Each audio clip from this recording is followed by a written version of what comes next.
설공찬이 우리나라 최초 한글 필사본 소설 원작 채수 다시 쓴 김재석 그린이 김주연 설공찬전 현대역 이복규 설공찬전의 이해 지식과 교양 2018년에서 발췌 이복규 교수님은 1996년 설공찬전을 발견하신 교수님입니다. 설공찬전의 홀령이 공침의 몸에 들어오다. 옛날 전라도 순창 땅에 설충란이라는 사람이 살고 있었다. 설충란의 집안은 대대로 양반이었고 살림도 매우 부유하였다.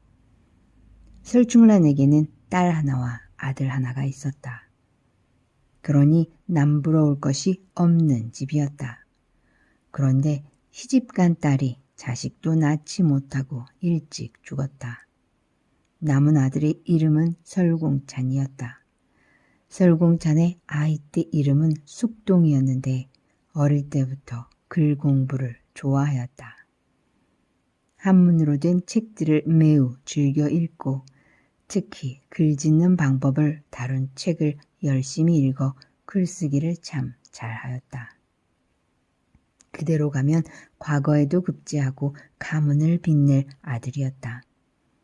하지만 이게 웬일인가 갑자년 1504년 공찬의 나이 20이 되던 해 과거도 안 보고 장가도 들지 않았는데 그만 병이 들어 죽고 말았다. 아버지 설충란은 아들이 불쌍해서 신주를 만들어 두고 아침 저녁으로 매일 울면서 제사 지내었다. 병인년 1506년 공찬이 죽은 지 만 2년이 되는 해, 즉 3년상을 마치는 해였다. 설충란은 3년상이 끝나자 조카딸에게 말하였다. 공찬이가 장가도 들지 못하고 죽어서 그 신주한테 제사밥 먹여줄 사람이 없다. 그동안은 내가 제사밥을 먹였다만 이제 어쩔 수 없다. 신주를 땅에 묻어야겠어. 그래도 신주를 집에서 내보내는 게 안타까워 망설이다가 하루는 설충란이 결심하였다. 신주를 고이고이 싸서 멀찍이 두었다가 마침내 공찬의 무덤 곁에 묻었다. 설충란은 너무나 슬픈 나머지 집에 돌아와 이래 동안이나 밥을 먹지 않고 서러워만 하였다. 설충란에게는 남동생이 하나 있었다. 그 이름은 충수였다. 충수에게는 아들이 둘 있었는데 큰아들의 이름은 공침이었고 아이 때 이름은 업동이었다. 공침은 부모님과 떨어져 서울에서 살고 있었다. 공침의 남동생 이름은 업종이었는데 부모님과 함께 순창에서 살았다. 공침은 어렸을 때부터 글을 힘써서 배웠지만 동생인 업종이의 반만도 못하였다. 글쓰기 실력도 동생만 못하였다. 정덕 무진년 1508년 7월 27일 해질 무렵이었다. 공침이 오랜만에 순창에 있는 아버지 집에 들르러 와 있을 때였다.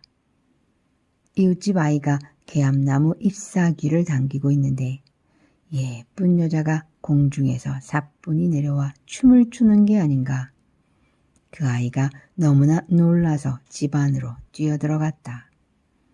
문을 잠그고 가만히 있었더니 이윽고 설충수의 집에서 많은 사람이 떠들썩하게 이야기하는 소리가 들려왔다. 무슨 소린가 들어보니 이랬다. 공침이가 뒷간에 갔다가 갑자기 병이 들었대. 땅이 엎어져서 아주 한참 만에야 기운을 차렸지만 미쳐버려서 완전히 다른 사람같이 되었다나 봐. 그때 공침의 아버지 설충수는 마침 볼 일이 있어 시골에 내려가 있다가 종이 달려와 이 사실을 알려주어서 비로소 알았다. 설충수가 울면서 급히 올라와 보니 공침의 병이 아주 깊어 있었다. 설충수는 아들이 불쌍하여 한없이 서러워하였다. 공침아, 어쩌다가 내가 이렇게 되었단 말이냐? 공침한테 이렇게 물었으나 공침은 잠잠히 누운 채 아무런 대답도 하지 않았다. 아버지 설충수는 그런 공침이 곁에 쓰러져 울다가 문득 이런 의심이 들었다.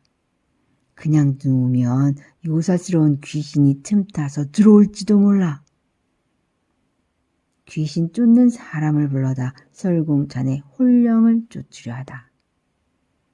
이렇게 생각한 설충수는 김석산을 집으로 불렀다. 김석산은 귀신을 쫓아내는 사람이었다. 김석산은 오자마자 복숭아 나무채로 공침의 몸을 후려치고 주문을 외며 공침의 이마에다 부적을 붙였다. 그러자 그 귀신이 이렇게 말하였다. 나는 여자라서 이기지 못하고 나간다. 내 남동생 공찬이를 데려오겠다. 이 말을 마치자 공찬의 혼령이 왔고 그 여자 귀신은 사라졌다. 공찬의 혼령이 와서 사촌 동생 공침이한테 붙었다. 공찬이 공침의 입을 빌려 이렇게 말하였다. 숙부님, 어떻게든 저를 쫓아내려고 애쓰시는군요. 하지만 숙부님의 아들 공침이 몸만 다칠 뿐입니다. 저는 늘 하늘 가장자리로 다니는데 제 몸이 상할 리가 있겠습니까? 그리고는 이렇게 말하였다. 웬 새끼를 꼬아 집문 밖에 둘러놓으면 제가 어찌 들어올 수 있겠습니까? 설충수가 그 말을 고지 듣고 그렇게 하자 공찬이 웃으며 말하였다. 숙부님이 남의 말을 너무 쉽게 고지 들으시기 때문에 한번 속여보았습니다. 역시 내 꿰임수에 빠지셨네요. 설공찬의 혼령은 그때부터 공찬의 몸에 마음대로 왔다 갔다 하였다. 공찬의 넋이 들어오면 공침의 마음과 기운은 빼앗겼다. 공찬의 넋이 들어가면 공침은 물러가서 집지 살구나무 정자에 가서 앉았다. 공찬의 넋이 들어간 공침이 밥을 하루 3번씩 먹는데 언제나 왼손으로만 먹었다. 왼손잡이가 아닌 공침이가 왼손으로 밥 먹는 것이 이상해서 설충수가 물어보았다.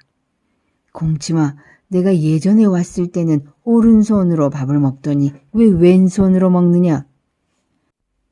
공찬의 혼령이 대답하였다. 저승에서는 다 왼손으로 먹습니다. 공찬의 넋이 나가면 공침의 마음이 제대로 되어 도로 집으로 들어와서 앉았다. 그러고는 너무나 서러워서 밥을 못 먹고 목 놓아 울어 옷이 다 젖을 정도였다. 공침이 아버지 충수에게 말하였다. 저는 매일 공찬이에게 부대끼고 있습니다. 서러워 죽겠습니다. 그러자 그때부터는 공찬의 넋이 제 무덤으로 되돌아갔다. 설충수는 아들이 병 앓는 것을 서럽게 여겨 다시 심부름꾼을 시켜서 김석산을 오라고 하였다. 김석산이 와서 말하였다. 주사 한 양을 사서 두고 나를 기다리시오. 내가 가면 그 영혼이 제 무덤 밖에도 나오지 못할 것이오. 이 말을 크게 외쳐서 그 영혼이 듣도록 하시오. 김석산이 보낸 심부름꾼이 공찬에게 와서 그 말을 여러 번 크게 하였다. 그 말을 공찬의 넋이 듣고 크게 노하여 말했다. 정말 이러실 건가요? 이렇게 저를 괴롭히시면 숙부님의 얼굴을 확 바꿔버리겠습니다. 먼저 숙부님 아들의 얼굴부터 본때를 보여드리겠습니다. 말이 끝나자마자 공찬이가 공침에 사지를 비틀고 눈을 빼내서 눈자위가 찢어졌다. 그뿐만이 아니었다. 혀도 파서 빼어내었다. 그러자 혓바닥이 코 위에 오르며 귀의 뒷부분까지도 뻗쳤다.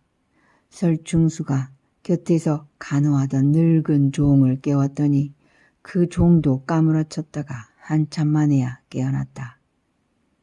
그 모습을 지켜보던 설충수가 몹시 두려워 넋을 잃은 채 다시금 공찬이를 향하여 빌었다.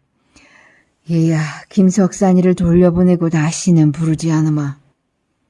여러 번 그렇게 말하며 빌자 한참 만에야 공침의 얼굴이 본디 모습으로 되돌아왔다.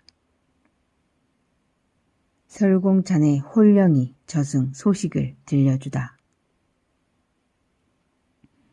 하루는 공찬이가 편지를 보내 사촌 동생 설원도 부르고 윤자신이도 불렀다. 두 사람이 함께 가보니 아직 공찬의 넋이 오지 않은 때였다.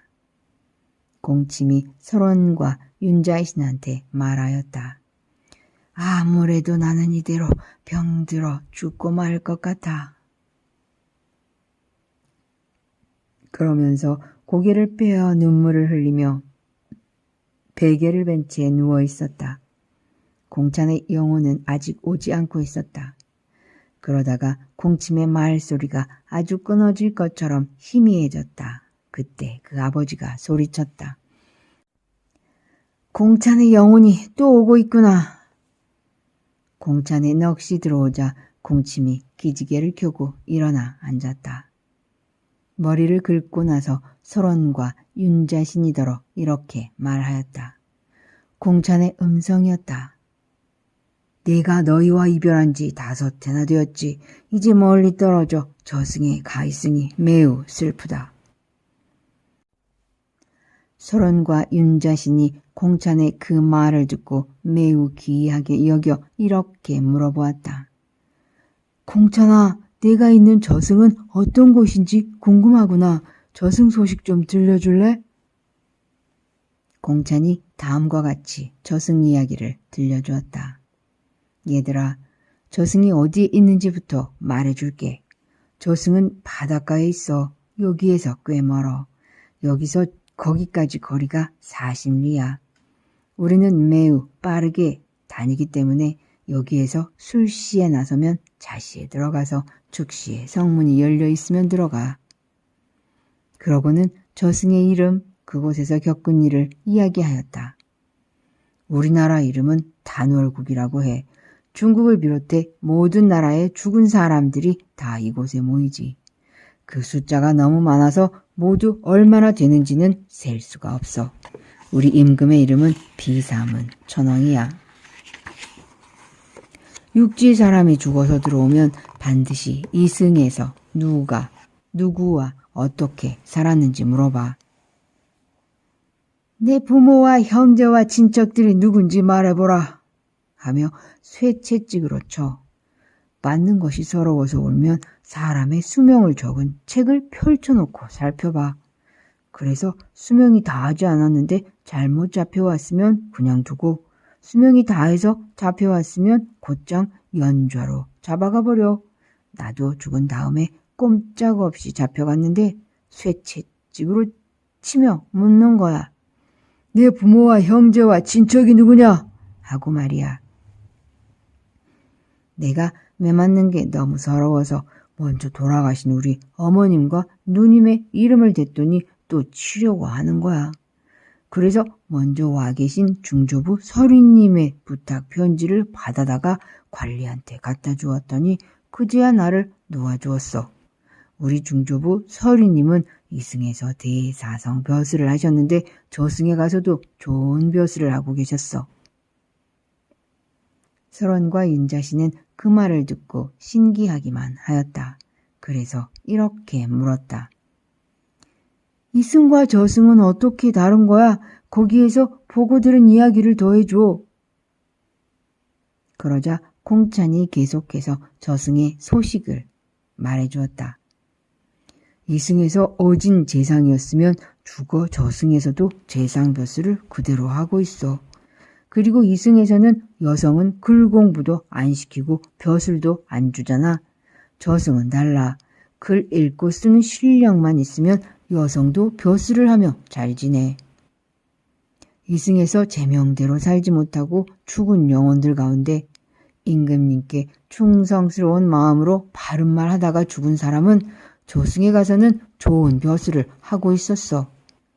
이승에서 임금 노릇을 했더라도 주전중처럼 반역을 일으켜 임금이 된 자는 다 지옥에 들어가 있었어.